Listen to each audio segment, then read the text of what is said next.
what a day! What a lovely day!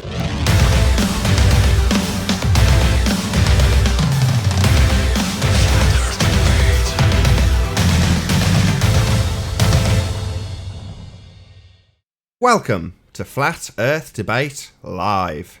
I'm your host, Nathan Oakley, and if you are new to this channel, or you've not done so already, then be sure to subscribe and hit the bell notification icon to keep up to date with the Flat Earth Debate. If you'd like to join the community debate, then go to nathanoakley.com and check out the Flat Earth Debate forum. If you'd like to support the channel, there is a super chat that runs alongside each of these shows while they are live. There's also a PayPal, Patreon and crypto link in the info box below the video.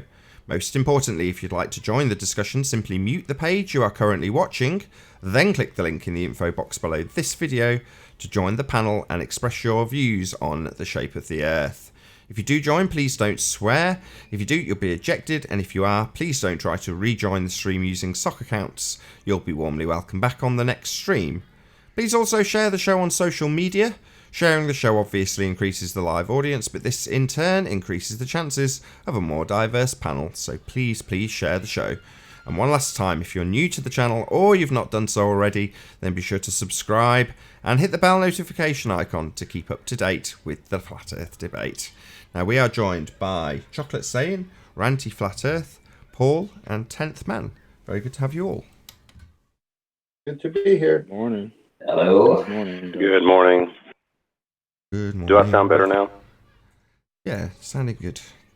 Frosty. Yes, sir. Yeah, Chocolate said I was breaking. Let's do a bit of housekeeping. Any signs of Earth curvature? Nope. Any sign of what now? Earth curvature. What? Are you insane? To declare that there is any would be pretty insane at this point, I would say yes. Can't help you there, Nathan. What do you mean, Ranty? You mean it's not true that you're out there collecting globe proof every day? That's what they all say. Well, if you've got to try and discredit the best researcher out there, that's the best way to go. I'd agree. Hey, Chris. All right. Yeah, Ranty's ace. I'll back that. Go ahead, brother. Hey, Chris, can you hear us? Yep. Hello. Good to have you. Any signs of axial rotation? No? Nope. Things moving in the sky. That's it. Any scientific evidence of gravity? Hey, Jessica. What is gravity? Very good question. They made it up. It's like unicorn farts. No? No scientific evidence of gravity? Good to have you, Jessica, by the way. Hopefully you heard us. Hello. Hello. Any evidence of a self? Just as a comment. Go on, Paul. Whoops, sorry. That's all right, go ahead. I guess you've probably seen Riley's video. Those are really good. The relative density videos he's done, and he was on Journalism, I think, yesterday, going over it. It's pretty good. Yes, I saw his video and just watched him on Journalism. Very good show. Check it out. Sleeping Warrior on relative density on Journalism. Yeah, I just bought that yesterday. I didn't have a phone for a couple of days, so I just saw his little experiment with the lab coat and all that. It was awesome. Yeah. Oh, he's sporting a lab coat now. The lab coat gives him all the authority he needs. Just that lab coat only. Wow, I tell you. I gotta get one. Me too. Is Tony around, actually? Is he coming on the show today? I sent him the link. Any evidence of a self-perpetuating molten iron core at the centre of a presupposed spherical Earth? Sadly, no. Sadly, no. It What about is sad. It's very sad. What about the presupposition itself? Any evidence of the R value, Earth radius? R. No. Well, they would have to. Well, they might want to find some curvature first and then expand that into an actual ball and then figure out the radius, as opposed to Exactly. just let's assume everything and then just assume there's a radius. Put some sticks in the ground, measure a shadow. And, oh, look, we got a radius. Don't even know if it's a ball yet, but we got a radius. There you go, guys. Shout out to Henrik7, is it, for the super chat? Thank you very much indeed for your support. Last but not least, any evidence that you can have gas pressure without a container? No evidence whatsoever, Nathan. And to be fair, the globers don't even know or can't comprehend what a container is. They seem to think a container needs to be fully enclosed. Wait, who am I? Oh, I just look at the atmosphere. There you go, proof. A fundy zealot? Just look at the atmosphere, Nathan. There you go. That's proof that the atmosphere is what it is. Just look at it. There you go. Look up, Nathan. I can say the same about unicorn farts. I believe the sky is blue because it's comprised of unicorn farts. What's that you say? You need some evidence? Well, go outside. It's blue, isn't it? There you go. Proof positive of unicorn farts. I know we've said this before on here, but I was just thinking about it again. Whoops. Sorry, chocolate. But if you think about it, that's why whoever brought it up before, but the heliocentric model requires gravity and a vacuum to function properly. If we don't have those two, it falls apart. What model? The model falls apart. Well, Yeah, exactly. what model? You know what I mean? Oh, okay. I was just making sure. I'm not here to describe. To see a model, and I haven't seen any model. So. Has anybody on the panel ever been presented to anything other than Google Earth?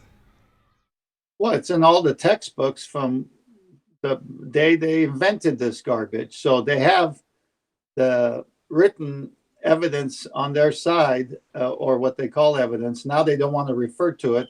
They don't want to produce a model. That's a shame, considering they bang on about it so much. You'd think it'd be at their fingertips. Exactly. That's my point. Like, where is this fantastic heliocentric model?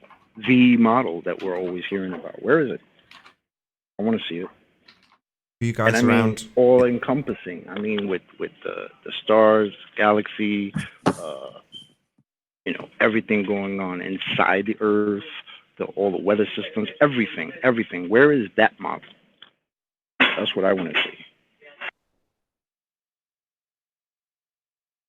So yeah, do you remember? Were you guys around when Tiger Dan was making his videos?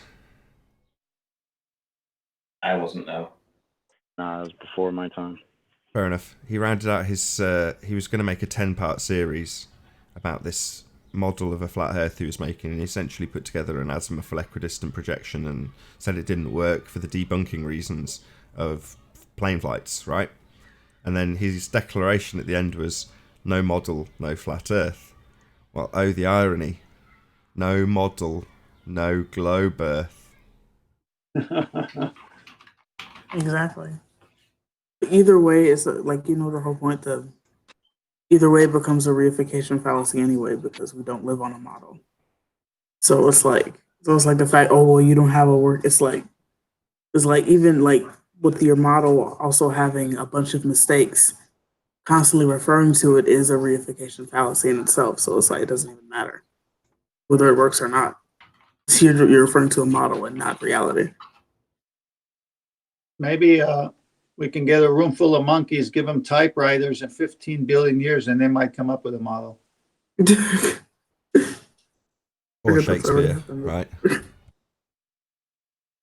So if you're ever in a panel, if you're ever on like Jose's or somewhere and there's a panel that's like $8 to 2 or something, and you want to get them all flustered and they start talking about models, you say, okay, I have a question based on your ball model. And then you ask, how high do you have to be to see left to right curvature? And you just watch the cockroaches run and spread, and you're going to get 4 or 5 different answers. You're going to get every answer from I can see it at the surface to 35,000 feet in a plane till you have to be above, 120,000 feet, the Neil deGrasse Tyson answer. And it's beautiful because none of them know for sure. None of them have ever confirmed it and verified it for themselves. They're just going off. They'll either give you the ball model answer, which is wrong, it's not verifiable, or they'll just give you every answer under the book, and you just sit there and laugh. I mean, the honest answer is that there is no curvature. We don't observe curvature. The high priests can get away with the declarations. I mentioned this on yesterday's show. So the high priests can declare that there is a Coriolis effect and field goals will go in as the Earth turns underneath the straight line of the ball, right? That's a Neil deGrasse Tyson tweet. Well, the same Neil deGrasse Tyson will also declare that, the ISS isn't going to see any curvature, it's a fisheye lens. In other words, all the arguments that we put forward with the strapline, that stuff is flat. Now, he's declaring the reality of the situation, which is to say that you don't ever observe curvature. The Earth is obviously inobservably flat, but it will only ever be the high priests of the heliocentric model that will get away with the true declaration of the reality that's facing us all. The Earth is obviously inobservably flat, but if you're a low-level space monkey, you've got to declare that, like you say, oh no, you can see it from an aeroplane, or oh yeah, we can see it from ground level because it's calculable in the maths. It's got to be a ball if it's a ball, and it would get ever more bally as you got higher in altitude. It would be apparently obvious that it was a ball if it was a ball. It would become more bally as you went up. They show you pictures of the blue marble. Well, how do you think you get from ground level, where it's obviously inobservably flat, to it being a ball? Well, you have a transition with it getting more and more curvy until you get to that shot, which should mean that you get more and more curve. You don't. And the only thing that's ever alleged to be curved is obstruction at the horizon. You never get any x-axis curvature. That's just never observed by anybody ever. It's one of the things that brought me so swiftly to flat Earth, again discussed yesterday. So having done a lot of international travel on aeroplanes and looked out the windows going, wow, look how flat it is, not really realising what I was saying to myself in those moments, you hear the term flat Earth and go, oh my God, that's exactly what I've observed every single time I've looked at anything ever. That's where we are. It's obvious. Exactly. If the world was a ball, if we were living on a ball, it would just be a ball. It would be evident. It would be observable. There's no way we'd be debating this if we were all spinning and sticking to a magical water ball. Yeah. It's not happening. There'd be no justifications for the exclusion of perspective if we actually lived on a ball, because you'd live on a ball and you wouldn't have to worry about perspective. It'd still be there like it is and you can't get away from it, but it would just be a ball with perspective. Well, the only reason they've got to hijack perspective and remove it from their calculations is because that's the only effect you'll actually ever observe, the effects of perspective. Hence the descriptions of Earth curve are actually obstruction at the horizon, things getting too small to see basically, is called Earth curve, not any actual curvature. Hence it's a housekeeping question. If you ever get presented with something claimed to be curvature, they're never going to show you anything that's actually curving. You've described why we're no longer parrots. Described what? You've described why we are no longer parrots. We're not parroting anything. We want the facts. Everyone else we talk to is just parroting. Well, guys, listen. I want to kind of take us away from the term using flat for stuff, because I think it's wrong. I don't think we should be using that word. How come? How come? Because if you look on screen right now, if you look on the screen, that's a video that I took when I was up in Scotland. And as you can see, the water is rippling. Now, that isn't flat, right? Now, that's the case all over the world. It doesn't matter where you go, you've got movement of the water. And all of the movement of the water has an amplitude which is above your feet at the shoreline. So we can never, ever say that we're looking across flat water. We don't get flat water because it always has motion in it. Okay. It's always moving. You've always got obstruction. You've never got perfect flatness, and in that regard, Ranty, I'm never going to win an argument about this with you, because you're absolutely correct. There is no perfect flatness. Even the salt flats have got a certain amount of relief. There is no perfect flat, I'll agree. However, and I'm going to steal this example from Morgile. So Morgile used to cite, Neil deGrasse Tyson again, in a description about Earth being reduced down to the size of about a bowling ball. He said, with the deepest crevices and the highest mountains, you would never ever feel anything other than a perfectly smooth bowling ball. Now, I'm pretty certain that came after he says it's a pear. And then this is hijacked by flat earthers all the time. No, he says it's pear-shaped, slightly chubbier at the bottom. But then he goes on to say that in essence, it's a perfect sphere. Hey, P. Now, just to make the end of my example, then we'll hopefully get a hello from P. Morgul's example would be to say that if you were to take that same example, now obviously we're not on a sphere, it's not perfectly, spherical and curved and smooth. It's perfectly flat by comparison. In other words, yes, you've got the undulations and the topography, and the water itself is never perfectly flat, or very rarely. Might be frozen occasionally, but you know what I'm getting at. You're still correct in what you assert, Ranty. But as a whole, I would say that it's pretty much perfectly flat.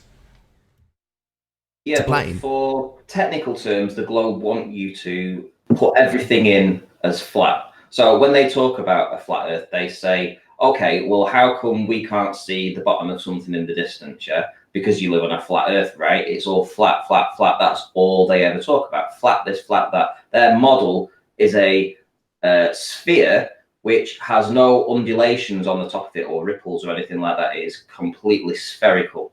Now, if you're going to do any kind of measurements and you're not taking into account the rippling effects of the tides and the swell and stuff like that, then you're actually doing yourself a disservice to flat Earth, because you're actually losing data.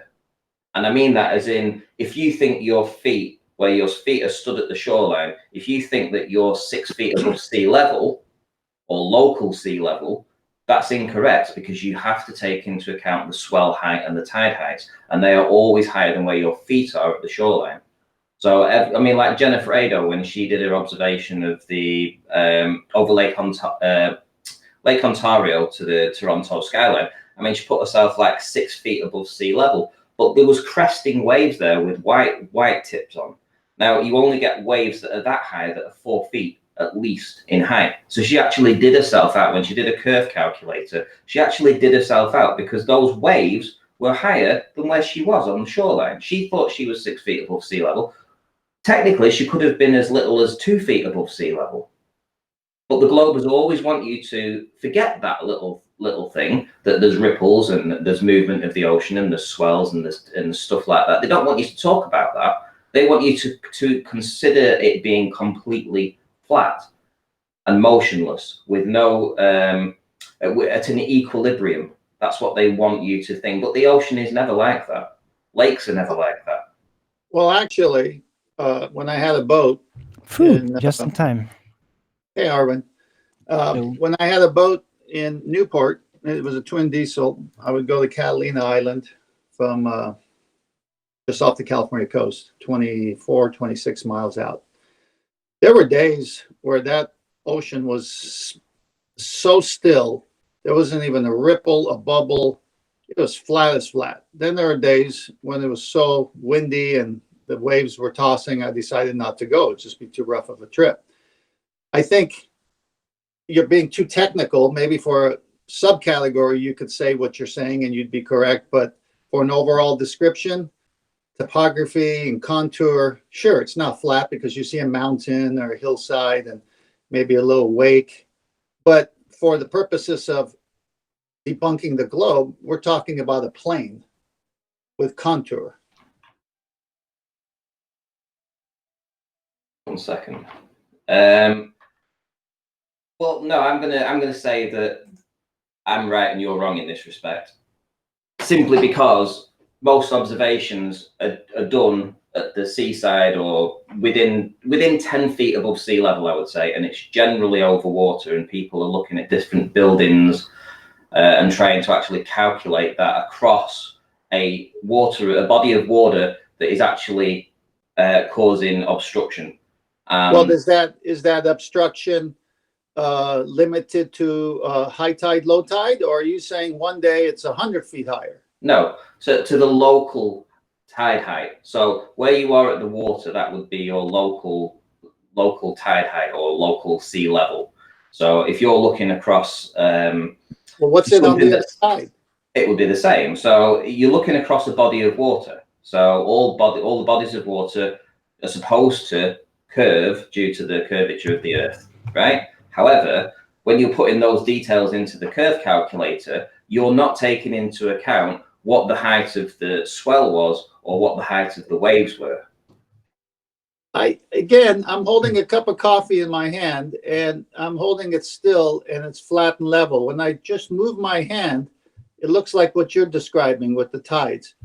But for the sake of just titles, I don't understand why we have to change flat Earth when you can take it to the next level. I'm not saying change flat Earth. I'm saying when they try and pin you down to the term flat, right? They try and to do into the curve calcs and your observations and things like that, because it isn't flat water. When you're doing observations over water, they need it to be flat. They need what you're observing across to be flat, and they don't want you to take into account the height of the swell or the tide or the height of the waves. They want you to ignore that fact, and they want you to put your feet at the shoreline and measure your height above the shoreline. I thought water's always flat. They don't have Hello. They don't have perspective in their curve calculator. Say again. Well, when they put perspective in their curve calculator, I might be more open to it. But until they put perspective that's where I step in. their sorry, Ranty, hold on. That's where I step in. So yeah, what Ranty's basically saying is when people are forced into the position where they beg the question, but going forward, his point is still relevant.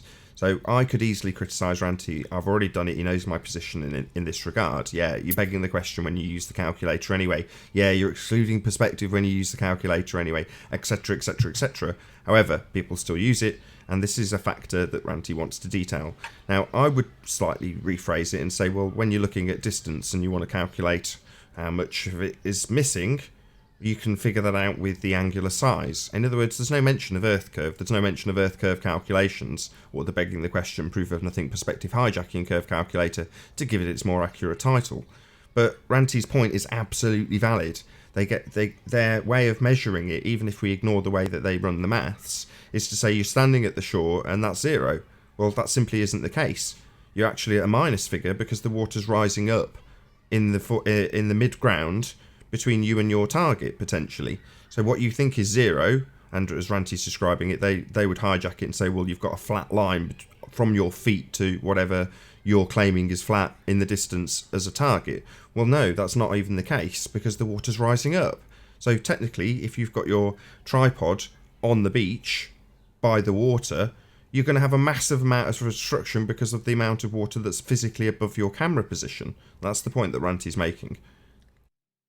Yeah, if I can share my screen for just a minute, I'll try and just elaborate a little more about what I'm actually trying to show you guys, because it's quite difficult to get it through. Let me know when I'm sharing, Nate. You're on. I have Asperger's, so that's why I act out sometimes. That's Am I nice. sharing, Nate? Thank you, P. Yeah, you are. Okay, so Rottnest Island. Now, there's been a lot of observations around there. Now, there was a presentation done yesterday on Jose's channel, specifically about an observation done in this location. So I've gone to Rottnest Island. This is the swell forecast for Rottnest Island. And right now, right today, right at this moment in time, we've got all these details here. So right now we have a 2.4 meter swell. Right, so the amplitude of that is half the height of that. So you've got half is the amplitude, and then you've got the trough, so the peak and the trough. So 1.2 meters is above your feet at the shoreline, right? That's 4 feet in swell. And let me just show you what this would do. We have a distance here from the shoreline here from Perth, looking over to Rottnest Island. It's 10.6 miles. Now, if you was to put your camera down here on the shoreline at Perth and try and view Rottnest Island, and you had your tripod set to say 6 feet on the shoreline here, and you're trying to see Rottnest Island over here, you would put in your curve calcs 6 feet above sea level. You wouldn't be taking into account the fact that there's a 4 foot swell in front of you. There's 4 foot of amplitude on the swell. because that's what it would be. And technically, if you're going to be doing the curve calcs and you want to go down that route, you need to be putting in 2 foot above sea level rather than 6 feet above sea level, because you have obstruction, and it's the water and it's the swell, it's the waves, and it's in front of you, and it's causing an obstruction. Well, at Ranty, what you're doing is good because you're able to explain what's actually happening. Being a former surfer in my younger days, we never went out to surf on a flat day. We went out when there was a swell. But for the sake of what we're doing, or at least from my point of view, is we're saying the Earth is not a ball, it's a flat plane. Now, you're taking it down to more of a DNA level and saying, here's why it looks this way. There's nothing wrong with that. You're explaining the conditions and perspective and the bulge with when the tides come in and out, there's a bulge. All this is important when you want to get to the molecular level of the argument, perhaps. But for the sake of average people, we're saying it's not a ball. Then they'll say, what is it? And we'll say it's a flat plane. Yeah, that's fine. But we can't, you know, when the globers want to pin you down to a height above sea level, they want you to pin it to a flat surface, and it isn't a flat surface. In some locations, you have 4 meter swells, 5 meter swells, you know, and you could be at the shoreline and you could be 6 feet in height, and you would never be able to see something in the distance simply because of the top of the nature of the water in that region. The swell will always be higher than you. Now, see, this is kind of your forte, your expertise, because this is what you've been doing. I never even let a glober take me there. I just say, how come I'm able to see things when the 8 inches per mile square tells me I shouldn't? I never get to the molecular level. I shouldn't even be seeing Catalina Island. But the point I'm trying to make is that every single observation we put into the curve calcs, every single one, never, ever, ever does the observer, the flat Earth researcher, go out and include the wave heights or the swell heights. And if they did, and they subtracted that from their viewer height, they would suddenly find that they're seeing so much more than a globe would. And that this standard refraction nonsense that's curving it around the curvature of the Earth, it will have to be, they'll have to go back to the drawing boards with it, because it won't be able to compensate for the amount of stuff that we're able to see, even on days when it's, you know, when you've got 4 foot swells. Even on days when you've got 4 foot swells and you can actually see things a long, long way away, well, you know, technically you could be just 2 feet above sea level, and you're doing yourself a disservice when you're putting into the curve calcs that you're 6 feet above sea level, because you're not actually including in the swell that's in front of you. So it's basically another nail in the coffin for the globe once you start putting in these details. Well, again, let me reiterate, because I like the back and forth. I don't use the curve calcs. It's their calcs. It doesn't have perspective. They did the math. It's like going to a grocery store that never gives you correct change back. You're eventually going to pick another grocery store. So I don't even use their curve calcs. And if they say, why not? I say, because you don't include perspective. Let's just use your R value, which brings it down to 8 inches per mile square. Why am I able to see these things that I'm not supposed to? Let's just do that. That is so obvious to me. Why would I go to their math to prove flat Earth when they don't even have perspective in it? Well, you are going to their math at 8 inches per mile squared, but no. Well, that's all I'm saying. That's all I need, because it should be more than that. There should be more. I'm sorry, Ranty. I've got to interrupt for 10th man. So you're off the hook now with him saying that. You spotted it, but I can't let that slip by. So what you said, 10th man, was how much we shouldn't see. Okay. So you in your cognitive processing are saying I'm seeing more than I should. Yes, based on their R value and 8 inches per mile square, I'm seeing more than I should if we were literally on the ball. It's a devastating way to phrase it for our argument there, 10th man.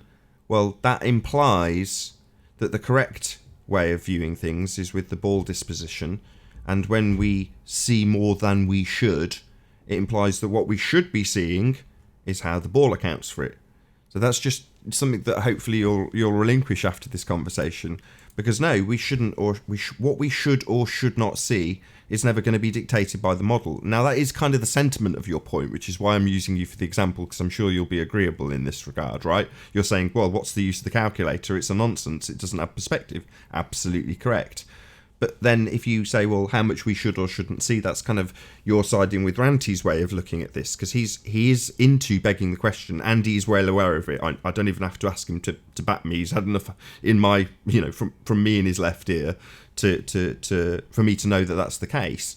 But ultimately what Ranty's saying is, if you look at it a different way, so you go out as a random watcher, random viewer of this show, and you produce an observation, and you put it out there and go, look at the beautiful flat plane heavens and twinkly lights, and everyone's happy. And then some globehead asshole comes along, takes your detailed explanation of where you were and how high you were and all the rest of it, and puts it through their curve calcs and says, this idiot doesn't realise that the amount that's missing at the bottom completely correlates with the geometric perspective exclusive version of the globe that I reify.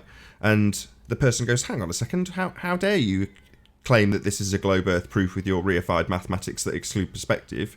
And then somebody else comes along and goes, well, how can I actually undo that, because it looks like a solid claim to the untrained eye? Along comes Ranty Flat Earth, who points out that, well, no, you've said you're right on the shore when you did this, but in reality there's a swell. So even their mathematics doesn't work out.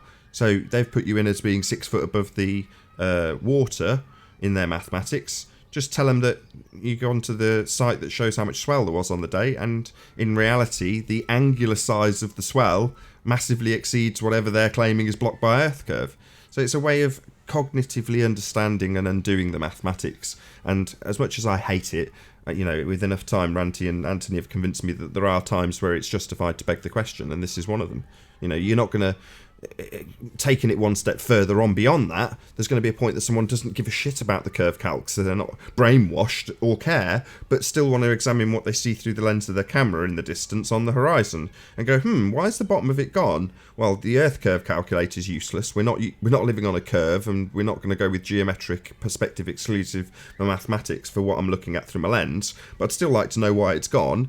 And then, people like Ranty will have explained, like they are now, that there is things in the near foreground with a greater angular size than you may expect if you work out the distance between you and your target and account for you only being at, a foot or two above the water, when in reality you're right on the water because there's a 3 to 5 foot swell that day. So it's useful information, and unfortunately we have to beg the question to do it. So long as it gets lots of disclaimers like this one, elongated, never-ending disclaimers, then at least hopefully some of the audience will appreciate the importance of it, even though we're begging the question. May I reply to that? Knock yourself out. All right. So no disagreement in what you said there. Obviously, we know about the deck. We know about the angular. We know about wave height.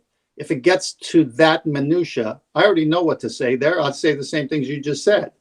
I'm talking in the general conversation, an item that's 50 miles out, 100 miles out, and we're seeing it on certain days. We shouldn't be able to see based on their R value. All of a sudden, they bring it back. Well, how come this, and that? And I'll say, well, have you taken into account the swell, the miraging, the atmospheric conditions? Have you taken into account where you are on the beach? Why is it disappearing bottom up? We already know those arguments. I'm saying there's two ways of doing this. If they want to get in the minutia, I'm all ready for it, because they're not adding those things in their curve calculator. So both are right. When you have to go detail, Ranty's going to win. When they don't want to go detail, what I'm saying wins. But they both win either way. But to say I want to change the name Flat Earth doesn't make sense to me. I didn't say we wanted to change the word Flat Earth. What were you saying? I said we need to stop terming things flat, because they aren't. When we're they need the curve calcs. The curve calcs need you to presume that the water is flat constantly, like a bowling alley, flat, completely. Well, why can't you just say that? Why can't you just say that? Your curve calculators need the water to be flat, and the water's not flat, and here's why. Well, that's what I'm explaining. That's what he's doing. No, that's what I'm saying. I'm saying, but you're. Why would I ever acquiesce to what they need when I just want to tell them the truth? Yeah, it's good that we're having this I'm conversation. I'm taking the battle to the Hold on a second, globe Ranty. here. This is the verbalization of that conversation, though. It's useful to have this back and forth, and I'm sure you're intentionally doing it that way, 10th man. We've got your icon back, while they. Hey, Jim, can you hear us? No sound, my friend. Hello, Jim.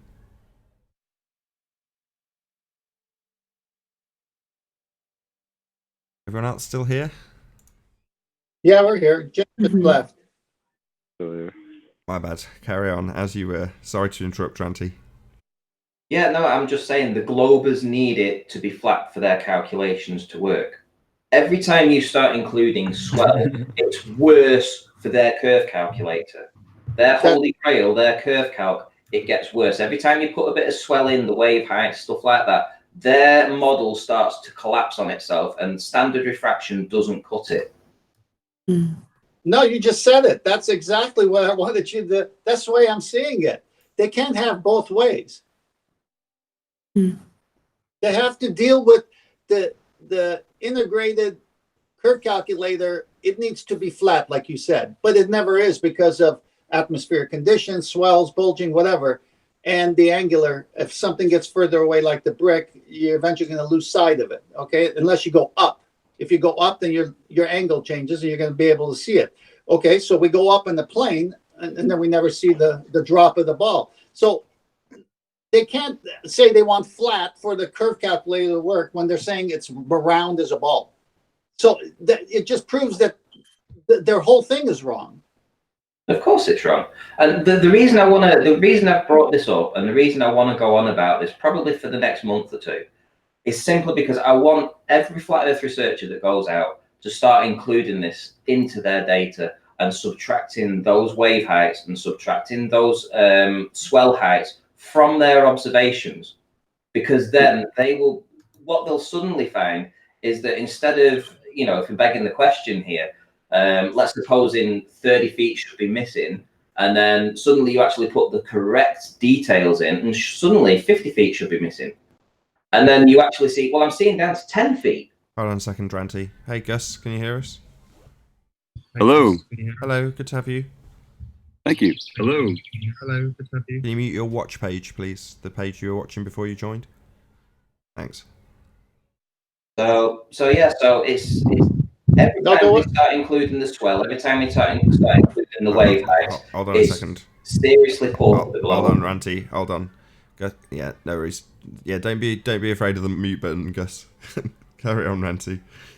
Yeah, it's just worse for the globe every time we include that swell and the wave heights, because most observations are done at the shoreline, under 10 feet, I would say, most observations. And if you look on flat earth channels, most of their observations are done around that sort of height. So start including the swell, guys. It's worse. Well, now that we've done this back and forth, which was lovely, you're saying exactly what I admire your work for. You're breaking down their curve calculator, showing what they don't put into it as issues they have to discuss, why things go this way or that way. And you're saying if you're going to use it, you have to use it properly, and you're showing them why. I have no argument with you there whatsoever. That's perfect. Actually, you just hit it right on the head there. I'm showing them how to use it right. Exactly. Now, I'm in total agreement with that, for sure. Yeah, for a more comprehensive list of all the things that are either excluded or called Earth curvature, then check out Tim Osman's channel. He's got a really comprehensive list of all the things that, like I say, just get excluded or deemed to be Earth curvature.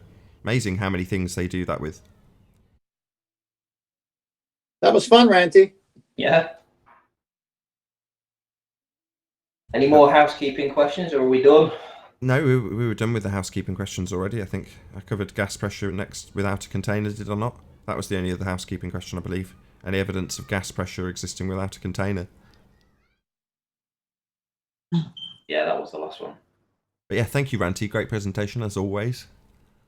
How's it going? Yeah, I just wanted to say I also appreciate the back and forth that you and Tidmit were having, because the fact that discussion happened, like people being able to see like both sides, because I'm pretty sure that if you were to present that Ranty, the same, like the way that 10th Man was challenging you would cause you to be able to bring up those points consistently and everything like that. And that's a really good example to see. So yeah. How's your That's cool. GoFundMe campaign coming along, Ranty? It's stalled for the time being. I think I'm 2/3 of the way there. 915 out of 1429. So I've got about 500 still to go. Yeah, maybe, let it simmer for a week and then have another push to get to your target. I would, because it was quite a big target. It was a lofty ambition. I'm sure I said that to you when you first started. I said it on the Ranty-a-thon. I was amazed how much you raised during that Ranty-a-thon. Check it out. It's good fun. It had Jaron on there, so it's like an all-star cast, if you like. But yeah, so check out Ranty-a-thon on Ranty Flat Earth channel. It was a good show. There was lots of information rammed in there. I mean, that's what I like about that sort of show. Obviously, the main ambition is to try and raise money for that drone, but ultimately, the people who came along and supported you are just going to disseminate their information to the audience and chit-chat about this particular subject in great detail. And that's precisely what happened, occasionally interrupted by me going, just a reminder to the audience, this is to raise money for Ranty's drone, and smash the super chat and all that stuff. But, apart from my interruptions, it's basically just exceptionally good Flat Earth content, wouldn't you agree? I've watched it again. There's a good indicator. I've gone back and watched the Ranty-a-thon because it was great. It was nice to get Jared on, and obviously the Flat Earth debate team were there. It was great. You were there. Thank you very much. And you were G'ing everyone up, so it was all good. The P1000 was great last year, and I think that proved was worth its weight in gold. Let's be honest. So if the drone can do the same this year, that would be ace. I've got loads of plans for it anyway. Sandra's presumably a little bit financially flush than you because she's gone out and just bought one of her own volition. I don't know if you noticed her stream yesterday. I didn't. She put out a big sigh from Ranty. No, you two complement each other beautifully. So your footage and Sandra's footage, yes, okay. She's one half step ahead of you, but you'll get that drone eventually. Don't worry about it. But she's got one and she's put some footage out. And kudos, Sandra, fantastic. I had goosebumps whilst watching your premiering stream of your time lapses with the P900, and it was just a sunset. It wasn't. She's not picking. I don't know how to say this without it sounding like I'm knocking her. I won't say anything. I'll just say it was exceptionally nice footage. I'm hoping to pinch it. She said I could, so I will. I'm going to nick it and have it on some of the debates. But I went out looking for that footage. I wanted that. I went out and searched for it. Just couldn't find it. And now Sandra's produced it, and I said to her in the stream yesterday, this is glorious, this is really nice, just what I'm looking for. Can I have it? And she said yes. But you'll do various different tasks with yours. The way where you differ from Sandra, don't take this in a bad way, Ranty, is that you're out there, looking for the maths and looking for the untypical observation, whereas Sandra tends to go for more, make it look pretty, which is what I like. So obviously I shouldn't say that because it's the debate, and your information that you get from your reels, if you like, are, like you say, worth their weight in gold in terms of the debate. But I just like the pretty pictures, right? I'm at one with it being flat, so I'm good. I just want to see pretty pictures. I don't mind wading through the incoming tide and getting down and dirty and filthy to actually get all this data. I don't mind doing that. But in an ideal world, yeah, I'd just love to just set the tripod up at the beach and just film the sunset, because you could get some really great stuff. I mean, what's on screen now, I did that up in Scotland, you see, and it's beautiful scenery. We can all do that, but it doesn't give you any data, does it? No, but it looks great. It looks great, but it doesn't get things done. That's what I want to say. No, I agree. If it wasn't for a lot of your observations, there'd be much more limited discussions in these regards. The last 20 minutes, perfect example of it, right? Yeah, I want to see. So you just said, where can we find Sandra's? Is she on the P1000 Cool Pics or P900 Cool Pics now? Both. So she's got two channels. One's called P900 Cool Pics, the other's called P1000 Cool Pics. So Sandra, big shout out to her. I'll see if I can. I'll bring up a channel actually and just spam it in the side chat, because I think she needs some more subscribers. Let's be honest, she does some great stuff. 10th Man and I were talking about this before the show started, about what we actually watch, mainly in reference to Nick. Big shout out to Phuket Word, who's recently hit 10,000 subscribers. Woo woo! But if there's certain videos, you are amongst the list. A video will come out from Sandra or yourself, and it will get watched by me. Because they're always great. So hopefully you and Sandra will grow your channels, same as everybody else that I wish well. But obviously there's so much Flat Earth content out there. There isn't enough hours in the day to watch it all. There are people out there who do. I'm talking to Mark Sargent and Patricia Steer, who basically know everything that's going on. They're just like the current affairs people within Flat Earth. Oh, I can't possibly leave out Dearth, who's probably even better in that regard. So I don't think there's ever been an instance where I've sent a link to Dearth and he hasn't already watched it. And it's sometimes down to the minutes. In other words, it'll come out, I'll watch a couple of minutes of it, having seen it published there and then. It's come up top of my list on the subscriptions feeds. I'll watch a couple of minutes and go, this is really good. I'll send it to Dearth. You know, you've got to keep your handler happy. So I sent it to Dearth, and he'll reply within minutes saying, oh, already seen it, you know. That's so 5 minutes ago. That's normally his reply. Yeah, that's so 5 minutes ago. But yeah, I can't do that. I can't watch everyone's, but I'll watch yours. I'll watch Sandra's. Nick, definitely. I'll always watch him. Obviously, Anthony, I'll always watch his material. There's 24 others. Go on, Ranty. How about me? Obviously, you know I'm in your chat. You see me in there. Mm-hmm. Did you see me? Did you see Brenda? The last part of my show today. Didn't I was chatting with 10th Man. I'm sorry, Ranty. I'm sorry, Arwin. Right. Oh, it was amazing. Like, I totally caught her out on a very idiotic, brutal mistake concerning genetics, where she basically claimed that epigenetics was the same as that it was mutation based. And then we looked up the definition, and it was specifically mentioned that it wasn't. That's funny. That's awesome. Wait, didn't she also say something to the effect of gravity is not the independent variable in an experiment that's that came meant to before prove that. gravity?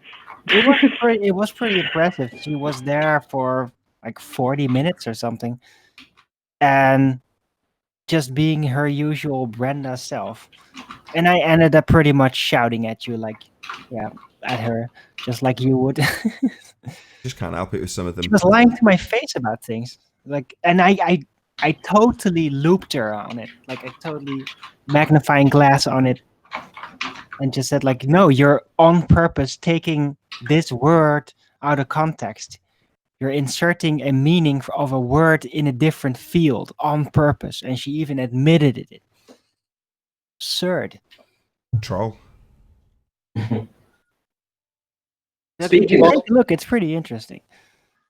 Speaking of what you just said before, Nath, when you said that it was so last year or something, what you said about birth. Well, I came onto Arwin's show. I think it was on, would it have been Tuesday or Monday, Arwin? And I stepped in for just a moment because I was pretty pissed off, because I'd just done a search for Ranty Flat Earth on YouTube and saw that some no-named YouTuber had put a video out trying to say that the inferior mirage was where the curvature of the Earth was. So I did a little presentation on Arwin's and just completely wrecked him.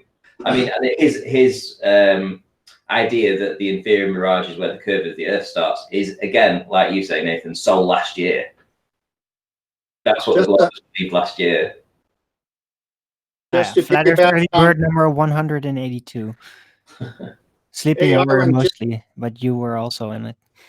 Yep.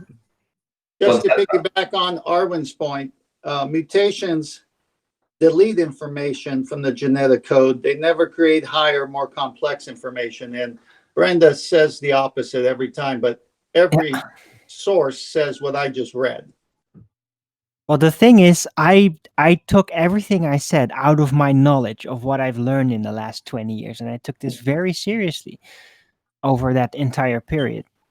And then she looked it up, and I was just right. It was pretty astounding to see that it was actually right, because I didn't look this up in front. Yeah, but you shouldn't be amazed that something that you've asserted or declared is correct. You should naturally assume that what you're, unless you naturally lie. Right, but I'm just sometimes amazed that I just know all this stuff. Oh, I see what you're saying. Okay, that's slightly different. Fine. Knowledge is like amazing. That's really awesome. Yeah, till you realise that a lot of the shit you learn is totally incorrect. Yep. That's slightly presuppositional bullshit. lots of it. But it's a fine line between throwing the baby out with the bathwater and rejecting everything you've ever known ever, and figuring out where it's wrong slowly, painstakingly. Yeah, Well, there's she a lot still of- claimed that the scientific method basically didn't have to have the independent variable as the cause.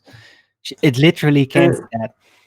And she didn't really, she forwarded me to, one of her interpretations of it. She forwarded it before. And then I looked into the sources, and it was all about environment. It was like the source was environmentalism. It was all biology, microbiology, and environmental studies.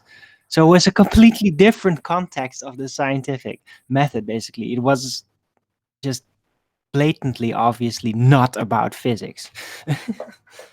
Well, the people who will want to take you away from the scientific method are the people who want to utilize the power of the word science when in fact they only have pseudoscience. They need to grease the skids for their assertions. Same thing goes when they say that it doesn't prove things, because they need the wiggle room to be able to change their just so stories when they get proven wrong. But science is a method, and if you adhere to it, you absolutely vary your independent variable to prove it causes the effect. That's what it is. It's fairly straightforward, it's fairly narrow, but ultimately speaking, it has a level of empiricism that is useful to hijack if you only have just so stories. Like astrophysicists, for example. They look at lights in the sky. That's what they do. Well, what do they do thereafter? Well, they tell you what your world is. Well, it'd be useful to have something that gave that some weight. Something that was a bit more believable. Well, yeah, you say the word science and everyone goes, oh, all right, science. How about a little bit more empirical? No, you got it all wrong. Listen, it's the Nathan method or the John method. It's your method, Nathan. It's not the scientific method. Bob at Glowbusters, after conceding, changed his mind, and Brenda always says it's your method. There's no scientific method. Well, there is just the scientific method. It's as described. It's not mine. It's not John's. It's just a method that's been very useful and is asserted quite often by our opposing side. Amazing how they have to decry the very thing they utilise to give gravitas to their claims in regards to spinning balls flying through a vacuum. But it's more like a historical reference than a technical reference, really, to them. When was the last time someone on their side used the actual scientific method properly? Very rarely. It's very rarely actually got a genuine attribution or justified attributes being given to anything they assert ever. That's why it's so useful. So when we charge people with providing scientific evidence, it's because they've claimed science. So this discussion happened yesterday with Nathan Thompson. It's like he was saying that the evidence we need to adhere to is scientific evidence. It's like, no, there's many questions that fall outside of science. However, our opponents, the globetards, assert science all the time. That's why it's put down as the standard. Oh, science, you say? Well, let's have a look and see how scientific this is. Oh, what's that? It's not. Shock horror. Like, always. It's never science, is it?